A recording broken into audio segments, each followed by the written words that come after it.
नमस्कार बच्चों। जैसा हमने पिछले वीडियो में देखा था कि हमने संबंध और फलन के बारे में कुछ पढ़ा था, जिसके अंतर्गत हमने यह देखा था कि जो संबंध होता है, संबंध के गुण क्या होते हैं, कितने प्रकार का होता है, तथा प्रश्नावली के हमने प्रश्नों को हल भी किया था। तो आज हम पढ़ेंगे फलन। फलन के बारे में थोड़ा सा जानने के पहले हम थोड़ा सा रिलेशन या संबंध के बारे में थोड़ा सा जान लेते हैं। तो रिलेशन जो होता है, हमने देखा था कि एक सबसेट होता है किसका, ए क्रॉस बी का, जहां पर ए और बी जो दोनों अरिक्त समुच्चय होते हैं। यदि इसको एक एरो डायग्राम से समझने की कोशिश करते हैं कि ये फॉर एग्जांपल ये आपका ए है, ये आपका बी है, ये सेट ए है और ये सेट बी है, जहां पे दोनों ही अरिक्त समुच्चय है, अर्थात इसमें कोई ना कोई एक एलिमेंट इसमें होना ही चाहिए। ए सेट को हम डोमेन के नाम से जानेंगे, बी को कोडोमेन कहेंगे, इसे हम इमेज कहेंगे और इसे प्रतिबिंब कहेंगे हिंदी में। इसी को प्री इमेज या पूर्व प्रतिबिंब कहते हैं।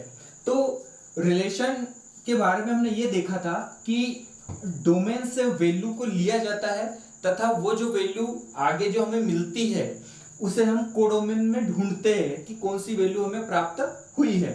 तो आगे हम देखते हैं कि प्री इमेज या इमेज क्या होती है। तो यहां से जो वैल्यू निकलती है वो कहलाती है आपकी प्री इमेज, और जो वैल्यू हमें प्राप्त होती है वो कहलाती है हमारी इमेज। तो जो बेसिकली फलन जो होता है वो एक नियम होता है, एक रूल होता है। अब वो रूल क्या होता है, तो प्रत्येक जो फलन होता है वो अपने आप में संबंध होता है, परंतु जो प्रत्येक संबंध होता है वो फलन नहीं होता। अर्थात कि संबंध और फलन के बीच में एक लिंक होती है कि एक खास प्रकार का जो संबंध होता है वही फलन कहलाता है। अब ये जो खास प्रकार का जो संबंध होता है, इसे फलन तक पहुंचने में कुछ शर्तों का पालन करना होता है, और वो जो शर्तें होती है अगर वो शर्तों का पालन हो जाता है तो ये जो संबंध है ये इस फलन की कैटेगरी में आ जाता है। तो आइए देखते हैं कि वो शर्तें कौन सी है।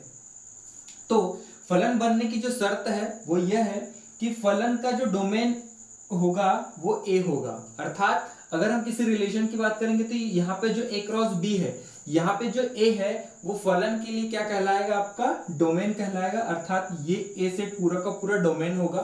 साथ ही साथ सेट ए के सभी अवयव सेट बी से संबंधित होना चाहिए। अर्थात सेट ए और सेट बी के सभी अवयव एक दूसरे से संबंधित है। जैसे कि यहाँ पर हमने देखा कि सेट ए में एक की वैल्यू यहाँ ए से संबंधित है, सेट ए में 2 की जो वैल्यू है वो सेट बी में बी से संबंधित है, तथा सेट ए में 3 की जो वैल्यू है सेट बी में सी से संबंधित है। अर्थात एक दूसरे से कनेक्टेड है, संबंधित है। तीसरी शर्त ये होती है कि सेट बी के 2 अवयव की प्री इमेज सेट ए में नहीं होना चाहिए। अर्थात कि यहाँ पे सेट ए में हम कोई भी 2 वैल्यू अगर ले तो उसका जो मान होना चाहिए वो कभी भी एक ही इमेज बी में नहीं प्राप्त होना चाहिए। अर्थात हम ये नहीं कह सकते कि ये जो 2 है वो ए से भी रिलेटेड है और ये जो 2 है ये बी से भी रिलेटेड है। अर्थात कि कोई भी एक ही एलिमेंट उससे रिलेटेड होगा। जैसे फॉर एग्जांपल यहाँ पर ये 2 सेट है, यहाँ पर ये ए सेट है, ये बी सेट है, 1 2 3 4 एलिमेंट है, 1 2 3 4 एलिमेंट है। यदि ये 2 एलिमेंट है यहाँ से तो ये दोनों एलिमेंट की जो वैल्यू है वो एक हो सकती है। जैसे फॉर एग्जांपल इसकी वैल्यू इसके साथ, इसकी वैल्यू इसके साथ, ऐसा हो सकता है। परंतु यदि इसको अपोजिट अगर डायरेक्शन में समझेंगे तो कोई भी एक एलिमेंट की 2 वैल्यू कभी भी प्राप्त नहीं हो सकती। अर्थात 1 2 3 4 1 2 3 4, अर्थात ये है कि यहाँ पर कोई एक एलिमेंट है, इसका मान ये भी होगा और इसी का मान ये भी होगा, ऐसा पॉसिबल नहीं है। अर्थात ये जुड़ जाएगा, ये इससे संबंधित होगा, तो ये फलन होगा आपका, ये फलन नहीं होगा। आपको एरो डायग्राम से शायद कुछ समझ में आ जाएगा, आगे हम इसकी मोर डिटेल पढ़ेंगे तो और अच्छे से समझ में आएगा। अब बात करते हैं फलन की। तो फलन जो होता है इसे basically f such that a tends to b से रिप्रेजेंट करते हैं, जहां पर ये जो a है ये आपका डोमेन है और b जो है आपका ये आपका कोडोमेन है। जैसा कि आपको पता होगा कि डोमेन से वैल्यू को लिया जाता है और कोडोमेन में वो वैल्यू आपको प्राप्त होती है। तो आगे हम चलेंगे तो इसे फलन को प्रदर्शित करने का एक ये होता है कि इसे हम ऐसे रिप्रेजेंट कर सकते हैं f a is equal to b. यहां पर इस ए को कहा जाता है प्री इमेज ऑफ बी और यहां पर इस बी को कहा जाता है इमेज ऑफ ए। अर्थात कि ये जो वैल्यू है ये ए की इमेज है और ये जो ए वैल्यू है ये बी की प्री इमेज है। और इमेज और प्री इमेज के बारे में आपने पिछली कक्षा में बहुत अच्छी तरह से समझ लिया होगा कि कैसे प्री इमेज बनती, कैसे इमेज बनती है, और हम इसके आगे की क्लासेस में और अच्छे से समझ भी जाएंगे कि इमेज और प्री इमेज क्या होता है।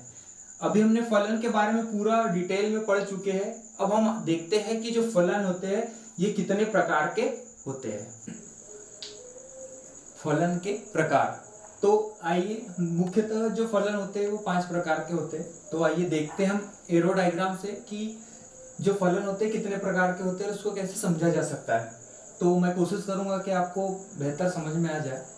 तो सबसे पहले देखेंगे 1 या इसे हिंदी में कहते हैं एक एक फलन, या इसे इंजेक्टिव फलन भी या इंजेक्टिव फंक्शन भी कहा जाता है। तो जैसे कि इसको नाम से देखकर ही समझ में आ जाता है कि इसमें एक एक की ही बात हो रही होगी। अर्थात जब हम कोई फलन सेट ए और सेट बी से रिलेटेड होगा तो यहाँ पर ऐसा होगा कि कोई एक एलिमेंट यहाँ के किसी एक एलिमेंट से जुड़ा होगा, कोई एक एलिमेंट यहाँ के दूसरे एलिमेंट से जुड़ा होगा, यहाँ का कोई तीसरा। कहने का अर्थ ये है कि यहाँ का एक एलिमेंट यहाँ के एक एलिमेंट से एक यूनिक वैल्यू रखता होगा कि एक पर्टिकुलर एक एक व्यक्ति एक एक से संबंधित होगा या जुड़ा हुआ होगा। तो ऐसे फलन को एक एक फलन या इंजेक्टिव फंक्शन कहते हैं। इसी का एक और रूप है जिसको कहा जाता है मेनी टू वन। तो इसके अंतर्गत होता है कि जब दो वैल्यू किसी एक सेट ए के दो मेंबर यदि सेट बी के किसी एक मेंबर से जुड़े हुए हो तो इसे कहा जाता है मेनी टू वन। मेनी का अर्थ तो अर्थात कि यहाँ एक या एक से अधिक मेंबर जब सेट बी के कोडोमेन से मिले तब वहां पर क्या होता है मेनी टू वन। ये इसी का एक पार्ट होता है वन फंक्शन का, मेनी टू वन। अगला वाला होता है ऑन टू, या इसे कहा जाता है आच्छादक फलन, या इसे कहा जाता है सर्जेक्टिव। तो आच्छादक या ऑन टू का अर्थ ये होता है कि जब दो सेट ए और सेट बी जब जुड़े हुए हो, यहाँ पर ये होता है कि कोई एक फलन के अंतर्गत जब सेट ए के कोई एलिमेंट सेट बी से जुड़े हुए हो तो यहाँ पर एक से अधिक मेंबर भी यहाँ पे सेट बी से जुड़े हो सकते हैं। परंतु यहाँ पर शर्त इतनी सी होती है कि यहाँ पर जो इस पूरे फलन की जो रेंज होगी वो हमेशा इस सेट बी के इक्वल होगी। यहाँ पर कोई भी एलिमेंट खाली नहीं होगा। बस इतनी सी यहाँ पर एक छूट है।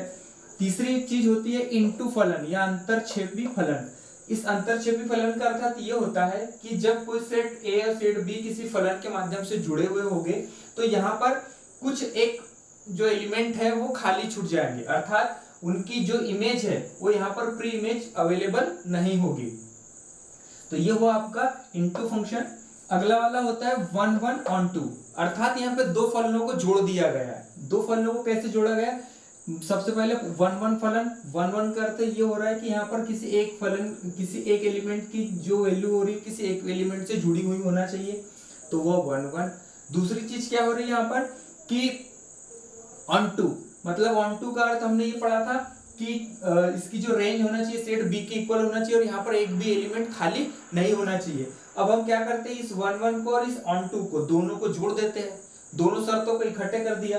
तो दोनों शर्तों को इकट्ठे किया था, यहाँ पर हम एक एलिमेंट से एक एलिमेंट जुड़ रहा था, यहाँ पर एक दो एलिमेंट खाली रह रहे थे, ठीक है।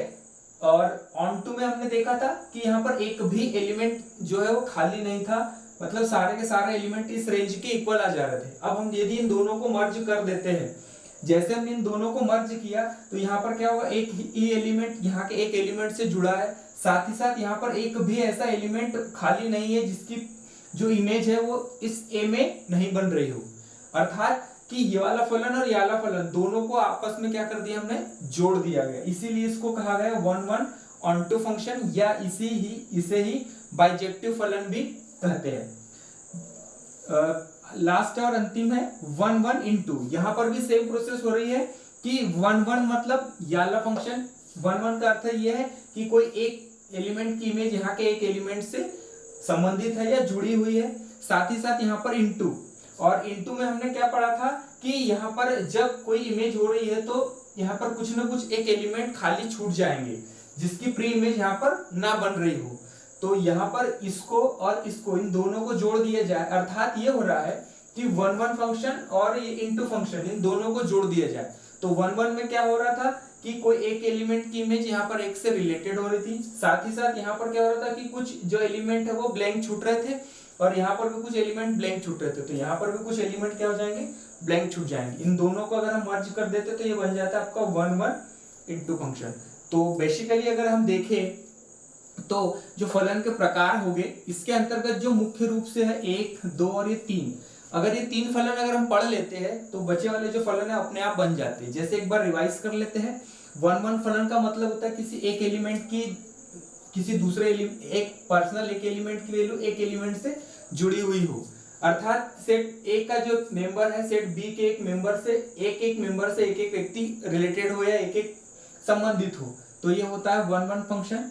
ऑन टू का अर्थ होता है कि जो इसकी रेंज होगी बी, वो सेट बी के इक्वल होगी, अर्थात कि बी में कोई भी एलिमेंट खाली नहीं होगा, ब्लैंक नहीं होगा। तीसरी चीज पढ़ी थी हमने इंटू, तो इंटू के अंतर्गत हमने पढ़ा था कि कोई एक हाथ जो एलिमेंट है वो खाली भी छूट सकता है। बस इन दोनों को अगर हम जोड़ देते हैं 1-1 ऑन टू, तो 1-1 ऑन टू में देखा हमने कि यहाँ पर एक एलिमेंट एक से जुड़ भी रहा है, साथ ही साथ यहाँ पर कोई भी एलिमेंट खाली नहीं है, अर्थात ये सभी जो सेट बी है इसकी जो रेंज है वो सेट बी के इक्वल हो जा रही है, अर्थात ये वाला हुआ आपका 1-1 ऑन टू फंक्शन।